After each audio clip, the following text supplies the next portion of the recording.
para berseragam biadab, mencuri, menyiksa, membunuh. Lalu kemarin mereka bisa melakukan sedemikian rupa terhadap 6 laskar FPI. Besok mereka bisa lakukan kepada pemuda Islam mana saja. Bisa terhadap saudara-saudara Anda, bisa terhadap kerabat Anda, bahkan bisa terhadap diri Anda sendiri, saudara. Dan para pembunuh tersebut sampai hari ini masih berkeliaran. Setiap saat mereka bisa bunuh orang, siksa orang, bunuh orang tanpa dihukum. Maka itu, saudara, sekali lagi saya katakan sejak awal bahwa saya dan kawan-kawan menyatakan perang dengan semua pembantai KM 50, saudara. Siap perang lawan mereka, siap habisi mereka. Semua para pembantai KM 50, saudara, tarik mereka, kejar, hajar, sikat, habisi. Turunkan mereka tugaskan, saudara. Sekarang mereka disembunyikan, dikirim ke daerah-daerah. Enggak, jejak mereka tidak akan pernah hilang, saudara. Saya katakan sekali lagi, saya umumkan perang terbuka terhadap seluruh pembantai KM 50.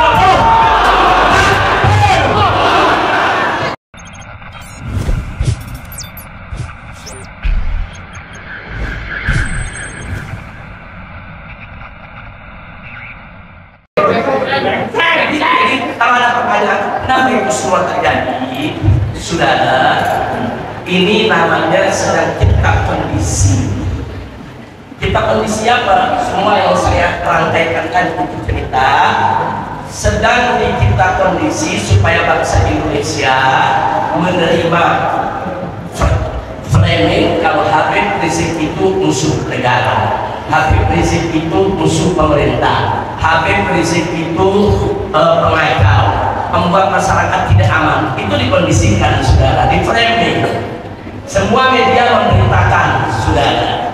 Ada target, bukan tidak, supaya kalau nanti Habib Rizik dibunuh, orang anggap oh wajar, memang musuh negara kok, oh wajar, memang pengacau kok, oh wajar, memang itu nggak disukai oleh negara. Jadi kalau besok nanti FPI dibubarkan, oh wajar, memang sudah di framing sedemikian rupa kok Habib Rizik dan FPI pengacau. Dan itu terbukti, saudara. Begitu selesai mereka framing semua, terjadilah peristiwa KM 50 itu, saudara. Jadi saya mengambil kesan saja dalam KM 50 adalah si brengsek. Dalam KM 50 adalah si. Jangan bikin kita diam. Ada saat itu, saudara. Dan satu saat akan keseret di jalan. Tidak masalah dengan lagi yang jangan dibayar dengan nyawa, jangan dibayar dengan darah. Kemudian kita biarkan ada oknum-oknum aparat berseragam biadab, mencuri, menyiksa, membunuh. Lalu kemarin mereka bisa melakukan sedemikian rupa terhadap 6 laskar FPI. Besok mereka bisa lakukan kepada pemuda Islam mana saja. Bisa terhadap saudara-saudara Anda, bisa terhadap kerabat Anda, bahkan bisa terhadap diri Anda sendiri, saudara. Dan para pembunuh tersebut sampai hari ini masih berkeliaran.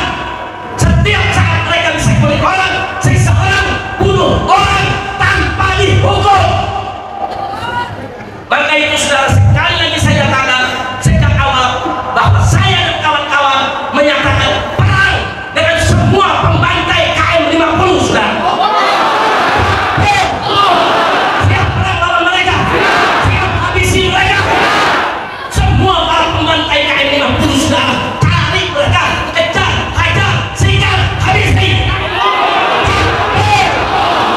Turunkan mereka tugaskan, saudara. Sekarang mereka disembunyikan, dikirim ke daerah-daerah. Enggak, jejak mereka tidak akan pernah hilang, saudara. Saya katakan sekali lagi, saya umumkan perang terbuka terhadap seluruh pembantai KM 50. Sekarang saya akan bertanggung jawab, saudara. Tidak boleh menjawabkan, saudara. Jangan selama ini kita diam dan kita sabarin, saudara. Oh, dipikir kita nggak bisa melawan, saudara. Bisa. Ini semua umat Islam, kalau saya mau tanya, diajak melawan kepada para pembantai KM 50, siap tidak? Siap tidak? Ini berkali-kali saya tanya, para pembantai KM 50, termasuk jenderal bintang yang ada di sana, saudara. Kalau kalian main yang berani, kapan mau perang dengan kita?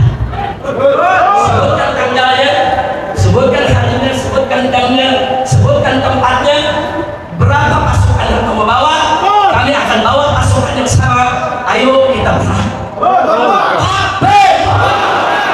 Jangan berbuat lucu. Saya sedang jalan dengan istri, dengan cucu, anak-anak kecil, saudara. Ada 17 lebih wanita yang ikut dengan kita, lebih dari 10 bayi yang ikut dengan kita. Mereka sergap di jalan tol, saudara. Yang mereka incar memang mereka membunuh saya. Mereka ingin ciptakan kecelakaan. Belasan mobil yang mengejar kita, saudara. Mereka ingin ciptakan kecelakaan di jalan MBZ, jalan tol sebelah atas, saudara. Jadi kalau saya dibuat celaka, mobil terbalik, jatuh ke bawah, orang akan menganggap itu kecelakaan, saudara. Bayang kuruna, bayang kurullah, wallahu khairul. Mereka ingin berbuat makar, saudara. Allah, saudara, maha membalas segala makar, dan Allah sebaik-baiknya yang membalas segala makar, saudara. Tapi memang di sebab itu kita harus bayar mahal. 6 laskar FPI diculik karena mereka tidak berhasil mengejar kami, tidak berhasil menjaga kami, dan kami bersama laskar yang lain yang berhasil diselamatkan di satu tempat, saudara. Nah, akhirnya 6 laskar kami yang tertinggal di belakang, yang memang 6 laskar ini luar biasa perjuangannya untuk mencegah di sepanjang jalan MDC. 2 mobil laskar itu, saudara, menutup jalan supaya mereka tidak bisa ke depan, tidak bisa mendekat, saudara. Jadi setelah beberapa mobil coba masuk, mencari mobil saya, mau menyerempet mobil Habib Hanif, saudara. Bahkan begitu dilihat di Habib Hanif buka jendela, dari sana ada buka jendela, keluarkan tangan dengan jari tengah, di tangannya banyak tato, saudara. Ini ada beberapa anggota Satgas gitu ya, Pak. Ada penuh tato itu yang tangannya, saudara. Kami tahu siapa mereka, saudara. Nah, begitu mereka tidak berhasil masuk mobil laskar, saudara, menekan mereka ke pinggir sampai mereka akhirnya berhasil dikebelakangkan, dan 2 mobil laskar ini terus mencegat mereka, tidak bisa mereka tembus sampai akhirnya saya dan rombongan berhasil menyelamatkan diri, dan 1 mobil laskar juga berhasil selamat yang di belakang. 1 lagi mereka kepung dan mereka tembaki, bukan tembak-tembak tapi ditembaki, saudara. Akhirnya laskar meninggal dunia, sakit, saudara. Itu pun mereka mencoba untuk disembunyikan. Mereka bawa itu jenazah ke rumah sakit Polri. Kemudian mereka, menurut mereka sudah mandikan, mereka sudah kafankan, nggak boleh lagi dibuka oleh keluarga, nggak boleh lagi dibuka oleh organisasi. Jadi mereka paksa keluarga ambil langsung kubur, saudara. Saya tidak terima. Kita minta bantuan beberapa kawan anggota dewan untuk ambil itu jenazah. Kalau jenazah itu tidak dikembalikan, saya akan kerahkan ribuan askar untuk menyerbu ke sana, saudara. Kita tidak terima, jenazah harus dikembalikan, saudara.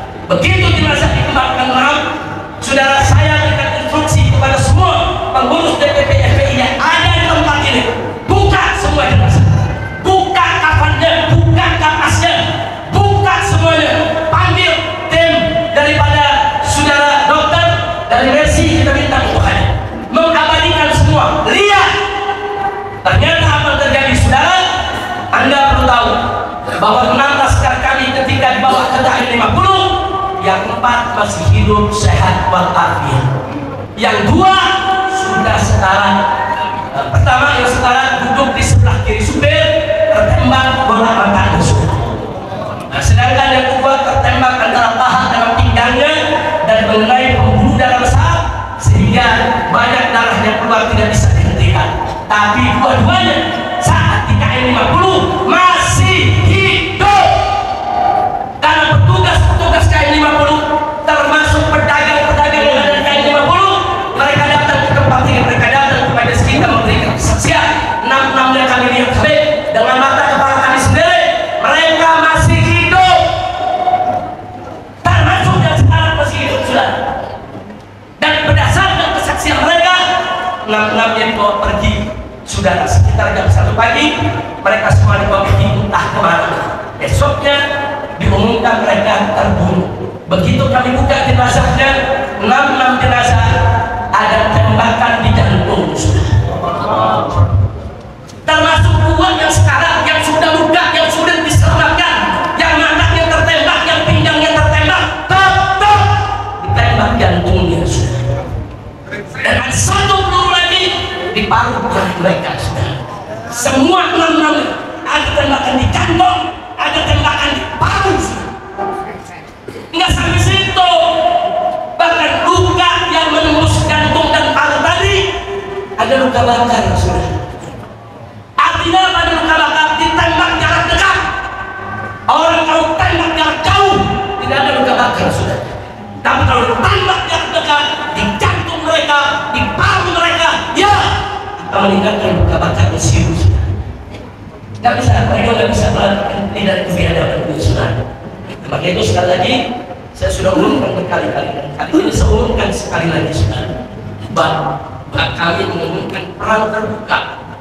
Saya minta kepada semua saudara umat Islam dimanapun Anda berada, kalau Anda menemukan siapapun orang yang terlibat dalam pembantaian KM40, kejar, hajar, habisi. Saya akan membawa kepunyaan.